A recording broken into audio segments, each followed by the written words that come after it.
പിതാവിൻ്റെയും പുത്രൻ്റെയും പരിശുദ്ധാത്മാവിൻ്റെയും നാമത്തിൽ ആമേൻ. എൻ്റെ പ്രിയപ്പെട്ടവർ, ഇന്ന് നവംബർ 16 തീയതിയാണ്, ഞായറാഴ്ച. അമ്മേ പരിശുദ്ധ അമ്മേ, അമ്മേ പരിശുദ്ധ ദൈവമാതാവേ, കൃപാസനത്തിലൂടെ ഞങ്ങൾക്കും ഞങ്ങളുടെ ദേശത്തിനും അമ്മ മധ്യസ്ഥം തേടി തന്ന എല്ലാ അനുഗ്രഹങ്ങൾക്കും കൃപകൾക്കും ഞങ്ങളിപ്പോൾ ഹൃദയം നിറഞ്ഞ നന്ദി പറയുന്നു. അമ്മേ പരിശുദ്ധമ്മേ ദൈവമാതാവേ, 2004 ഡിസംബർ 7 തീയതി ഉച്ചകഴിഞ്ഞ് 2:30 കൃപാസനത്തിൽ സംഭവിച്ച അമ്മയുടെ പ്രത്യക്ഷപ്പെടലിനെ കുറിച്ച് തിരുസഭയ്ക്ക് സമർപ്പിച്ചിരിക്കുന്ന പഠനരേഖകളുടെ മേൽ സഭാത്മകമായ പഠനം ആരംഭിക്കുവാൻ ഞങ്ങൾ പ്രാർത്ഥിക്കുന്നു. അമ്മേ പരിശുദ്ധമേ, ഭൂസ്വർലോകങ്ങളുടെ രാജ്ഞിയായ അങ്ങേയ്ക്ക് ഭൗമസംരക്ഷണത്തിനായി പ്രപഞ്ചപ്രകൃതിയെ തന്നെ തിരുസഭ പ്രതിഷ്ഠിക്കുവാൻ ഈ പ്രത്യക്ഷീകരണം വഴി ഇടയാക്കണമേ. പരിശുദ്ധമേ, ജപമാല മാതാവേ, സകല കൃപാസനം പ്രാർത്ഥനയോടും ചേർത്ത് ഞങ്ങളിപ്പോൾ പ്രാർത്ഥിക്കുന്ന ഈ കുടുംബത്തിന്റെ പ്രത്യേക നിയോഗം പറ മക്കളെ.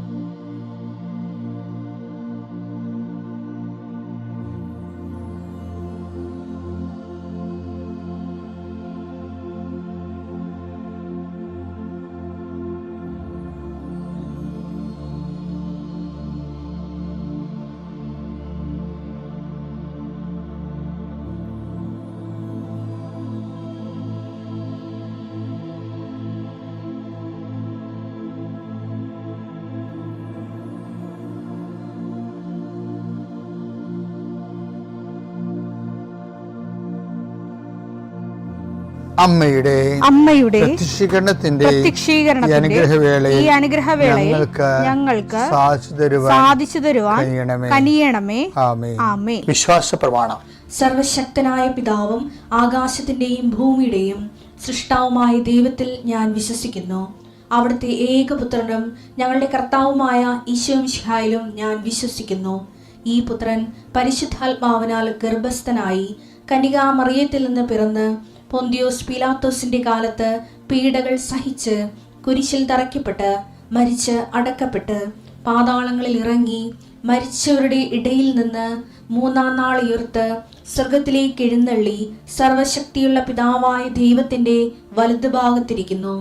അവിടെ നിന്ന് ജീവിക്കുന്നവരെയും മരിച്ചവരെയും വിധിക്കുവാൻ വരുമെന്നും ഞാൻ വിശ്വസിക്കുന്നു. പരിശുദ്ധാത്മാവിലും ഞാൻ വിശ്വസിക്കുന്നു. വിശുദ്ധ കത്തോലിക്കാ സഭയിലും പുണ്യവാന്മാരുടെ ഐക്യത്തിലും പാപങ്ങളുടെ മോചനത്തിലും ശരീരത്തിന്റെ ഉയർപ്പിലും നിത്യമായ ജീവിതത്തിലും ഞാൻ വിശ്വസിക്കുന്നു. ആമേൻ. സ്വർഗ്ഗസ്ഥനായ ഞങ്ങളുടെ പിതാവേ, അങ്ങയുടെ നാമം പൂജിതമാകണമേ. അങ്ങയുടെ രാജ്യം വരണമേ. അങ്ങയുടെ തിരുമനസ് സ്വർഗത്തിലെ പോലെ ഭൂമിയിലും ആകണമേ. അന്നു വേണ്ടുന്ന ആഹാരം ഇന്ന് ഞങ്ങൾക്ക് തരണമേ. ഞങ്ങളോട് തെറ്റ് ചെയ്യുന്നവരോട് ഞങ്ങൾ ക്ഷമിക്കുന്നത് പോലെ ഞങ്ങളുടെ തെറ്റുകൾ ഞങ്ങളോടും ക്ഷമിക്കണമേ. ഞങ്ങളെ പ്രലോഭനത്തിൽ ഉൾപ്പെടുത്തരുതേ, തിന്മയിൽ ഞങ്ങൾ രക്ഷിക്കണമേ. ആമേൻ. നന്മ നിറഞ്ഞ മറിയമേ, സ്വസ്തി. കർത്താവ് അങ്ങയുടെ കൂടെ സ്ത്രീകളിൽ അങ്ങ് അനുഗ്രഹിക്കപ്പെട്ടവളാകുന്നു. അങ്ങയുടെ ഉദരത്തിൻ ഫലമായി ഈശോ അനുഗ്രഹിക്കപ്പെട്ടവനാകുന്നു. പരിശുദ്ധ മറിയമേ, തമ്പുരാന്റെ അമ്മേ, പാപികളായ ഞങ്ങൾക്ക് വേണ്ടി ഇപ്പോഴും ഞങ്ങളുടെ മരണസമയത്തും തമ്പുരാനോട് അപേക്ഷിക്കണമേ. ആമേൻ. കർത്താവേ, നിന്റെ ഉന്നതമായ നാമത്തിന് സ്തോത്രം ചെയ്യുന്നു. കർത്താവേ, നിന്റെ വിശുദ്ധ പൗരോഹിത്യത്തെ മഹത്വപ്പെടുത്തണമേ. കർത്താവേ, സഭയിലുള്ള സാന്നിധ്യം പ്രകടമാക്കണമേ. 39 വർഷം ഞാൻ അർപ്പിച്ച കൃപാന്റെ യുഗതിയാൽ കൃപാസ്ഥാനത്താരെ ജീവനോടെ പ്രത്യക്ഷപ്പെട്ട പരിശുദ്ധ അമ്മയുടെ മാധ്യസ്ഥത്താൽ പിതാവിൻ്റെയും പുത്രൻ്റെയും പരിശുദ്ധാത്മാവിൻ്റെ നാമത്തിൽ ഞാൻ നിങ്ങളെ ആശീർവദിക്കുന്നു. ഈ മക്കളുടെ ഡോക്യുമെൻറ്റുകളെല്ലാം ഞാൻ ആശ്രയിച്ച് പ്രാർത്ഥിക്കണേ. അവരുടെയും കൈകളിൽ അതില്ല എങ്കിലും ഡോക്യുമെൻറ്റുകൾ നിങ്ങൾ മനസ്സിൽ ഓർക്കുക. ചില ഹോൾ ടിക്കറ്റ് ആകാം, ചിലപ്പോൾ വീടിൻ്റെ പ്രമാണമാകാം, ചിലപ്പോൾ ലോൺ എടുക്കാൻ വേണ്ടിയുള്ള ശ്രമമാകാം, വസ്തു കൈമാറുന്നതിന് വേണ്ടിയുള്ള തടസ്സമാകാം. വസ്തു വിൽക്കുകയും വാങ്ങുകയും ചെയ്യുന്നവരുണ്ട്. വൃക്ഷങ്ങൾ വിൽക്കുന്നവരുണ്ട്, മൃഗങ്ങളെ വിൽക്കുന്നവർ വാങ്ങുന്നവരുണ്ട്. ആ എല്ലാ മേഖലകളും ചെറിയ ചെറിയ കട കമ്പോളങ്ങളെ കൊണ്ടും വലിയ ഏജൻസികൾ കൊണ്ടും ജീവിക്കുന്നവരുണ്ട്. ഇന്ന് നിങ്ങൾ കടന്നു പോകുന്ന വിഷയങ്ങൾ, ഇന്ന് ചെയ്തു തീർക്കേണ്ട ഉത്തരവാദിത്തങ്ങളുടെ മേൽ കർത്താവ് ഏറ്റെടുക്കട്ടെ എന്ന് പ്രാർത്ഥിക്കുന്നു. വിദ്യാർത്ഥികളെന്ന രീതിയിലും ജോലിക്കാരെന്ന രീതിയിലും മറ്റു മാനുവൽ ലേബേഴ്സ് ചെയ്യുന്ന എല്ലാവർക്കും, കൂലിവേലകളെല്ലാം ചെയ്യുന്ന ആൾക്കാർക്കും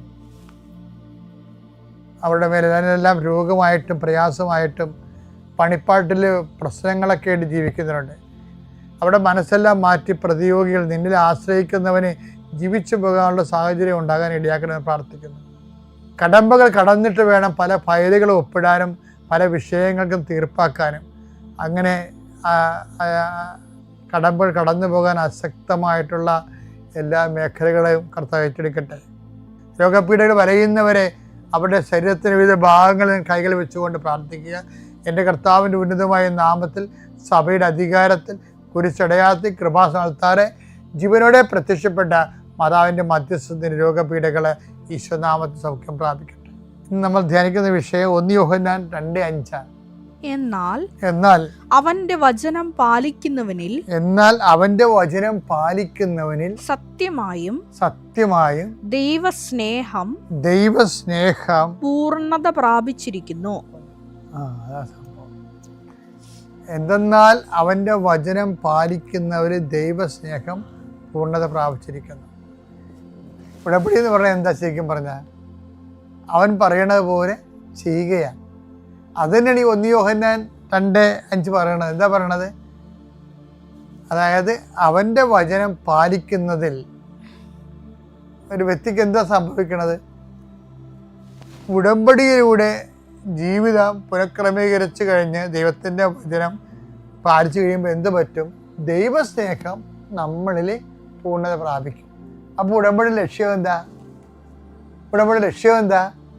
ദൈവസ്നേഹം നമ്മളിൽ പൂർണ്ണത പ്രാപിക്കാൻ വേണ്ടി ഞാൻ എന്തിനാണ് ഉടമ്പടി എടുക്കണമെന്ന് ചോദിച്ചാൽ നിങ്ങൾ ഉടനെ പറയണം നിങ്ങൾ ജപ്തി മാറാനാണ്, അല്ലെങ്കിൽ ജോലി കിട്ടാനാണെന്ന് പറയരുത്.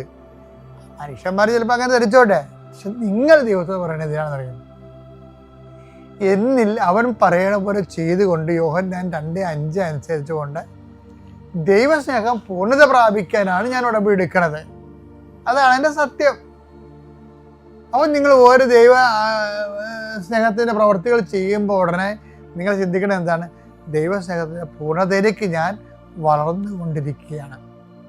അവിടെ ഇവിടെ പ്രകാരമുള്ള സുവിശേഷ പ്രവർത്തനങ്ങളും കാരുണ്യ പ്രവർത്തികളും ആത്മീയ പ്രവർത്തനങ്ങളും എല്ലാം ചെയ്യണത് എന്താണ്? അവസാനം ഓൾ റോഡ്സ് ടു റോം എന്ന് പറഞ്ഞ പോലെ എല്ലാ റോഡുകളും റോമിലേക്ക്.